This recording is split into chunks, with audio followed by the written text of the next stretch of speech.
Pech Merle, a cave cut into the French hillside near Cabrerets. Bones of the earth, cracked open and 2 kilometers deep. An underground cathedral painted by artists whose name we don't know, whose lives are big mystery. 2 million years ago, an ancient river dug its way through limestone, carving tunnels, chambers, wells. This is the kind of place you don't just find, you earn it. Maybe I'm romanticizing this place. Maybe it was what it was, a shelter at first, then a gallery. The paintings go back 25,000 years.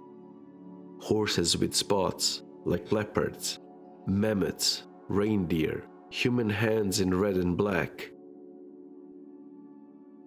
Some art is older, Gravettian, Solitarian.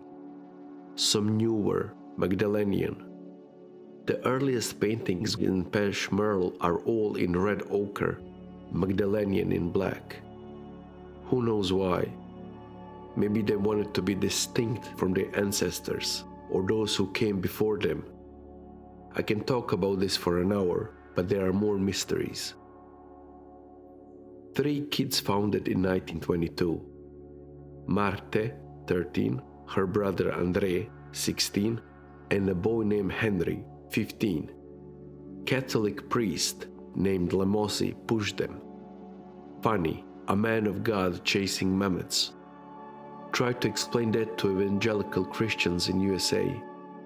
Anyway, since 1926, the cave is open to the visitors, and within 10 kilometers, 10 other cave sits buried with art of their own. Pech Merle gets to speak for them all.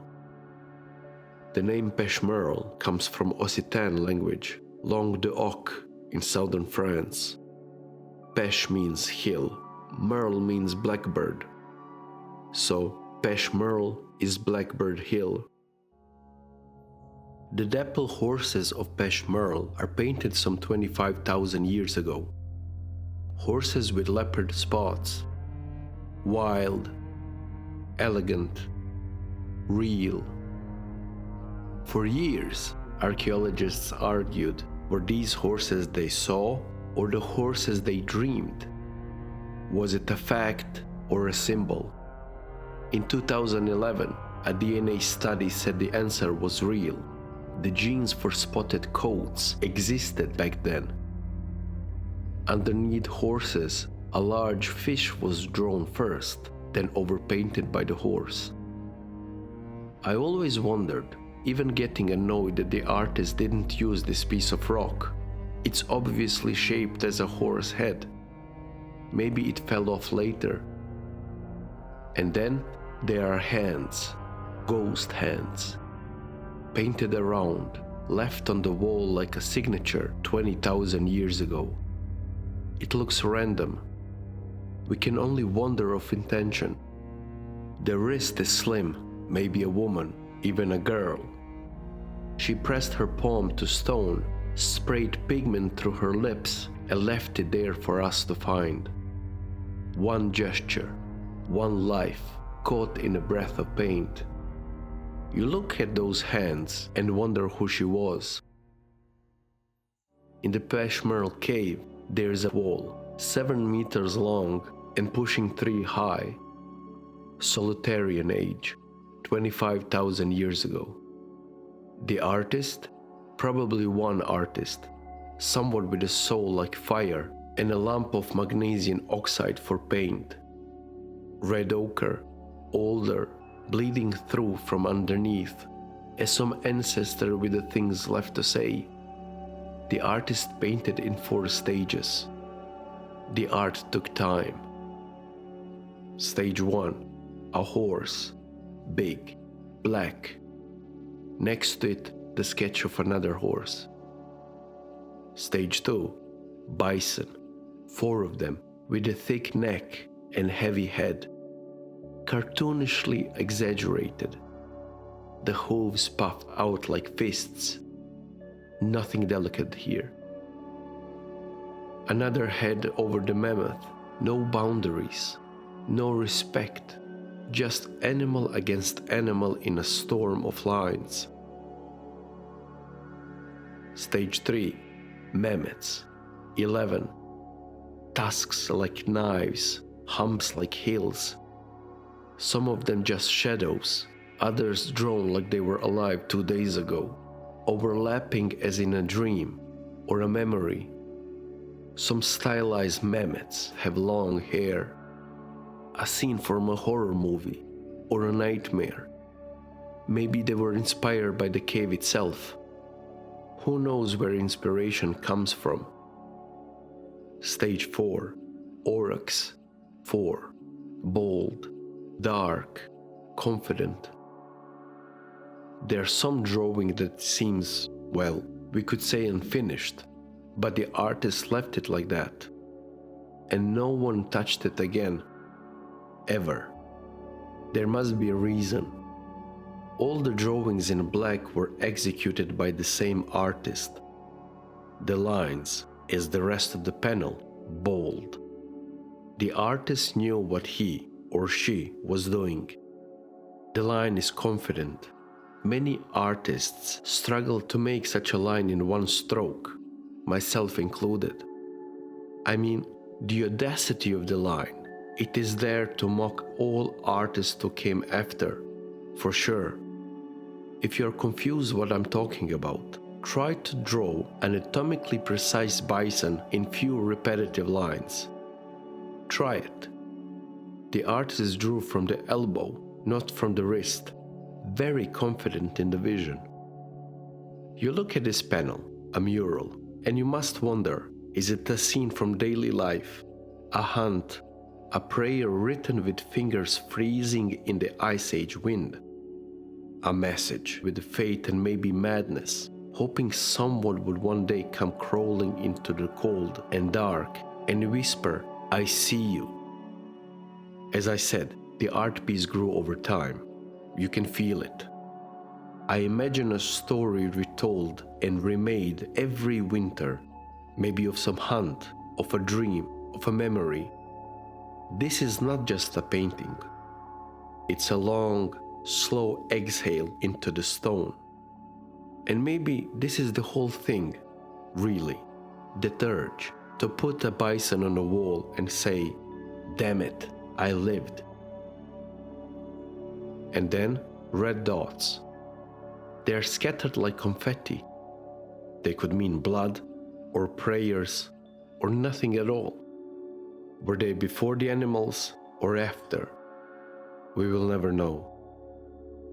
What do you think these dots represent? Leave a comment. The archaeologist dug tools, and I can't help but feel something heavy in my chest when I think of the hands that shaped them. 25,000 years, all of that time, all those miles in history, wrapped in those stone tools. The hands that made these tools were just like mine, just like yours. They were thinking, they were feeling, they were surviving. Few thousand years between them.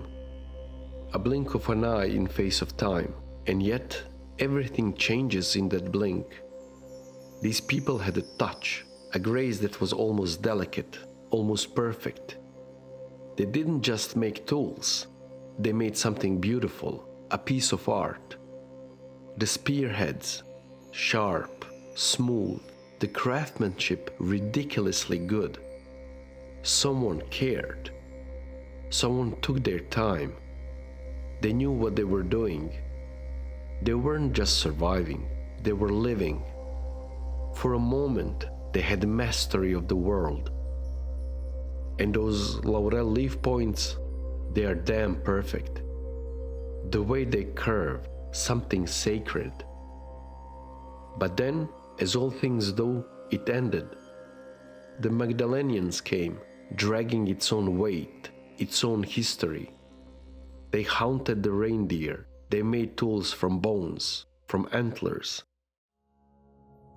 The entrance to the gallery of the wounded man is dark. All there.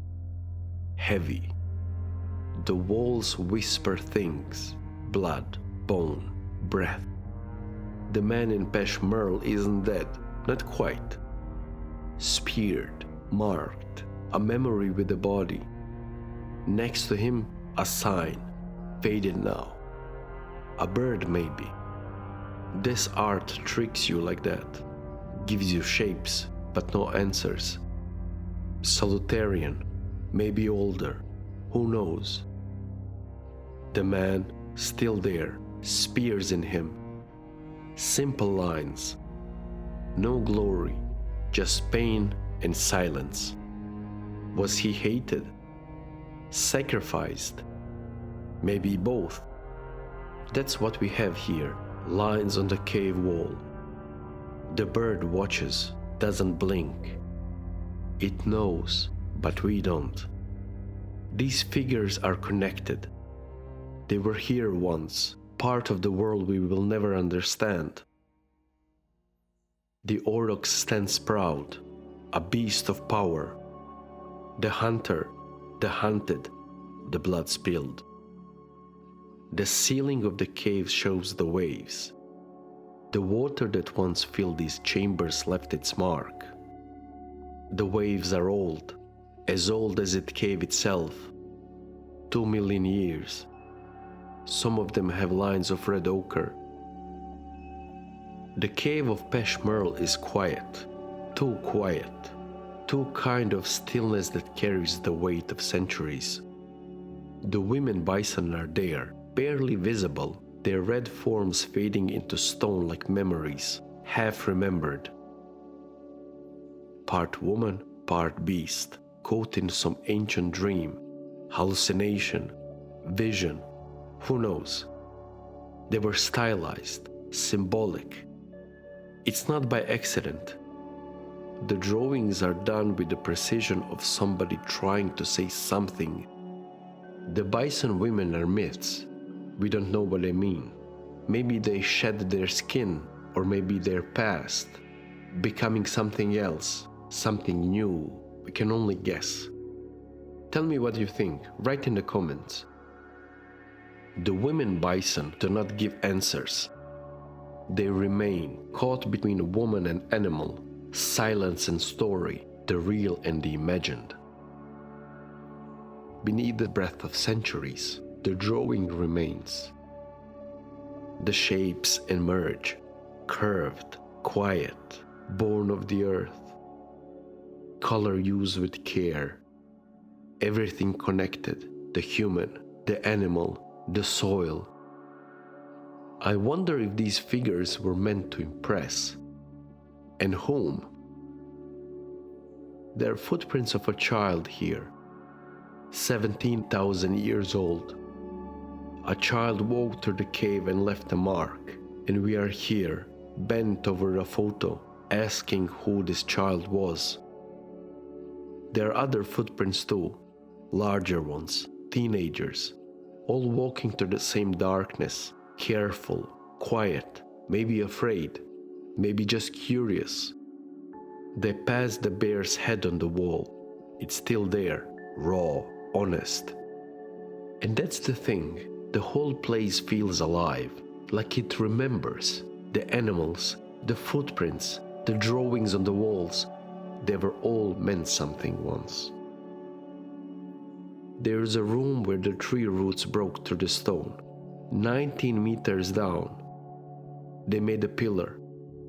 In another chamber, antelopes, dots everywhere. Maybe rituals, spirits, gods, maybe something older than both. In the end, the artist, like all things mortal, must confront the abyss of time. The hands that once shaped creation will still fall, and the mind that sought meaning will succumb to the cold, indifferent universe. The artist dies, their name fades, their flesh decaying, but the work is left behind, an eternal echo in the vast silence.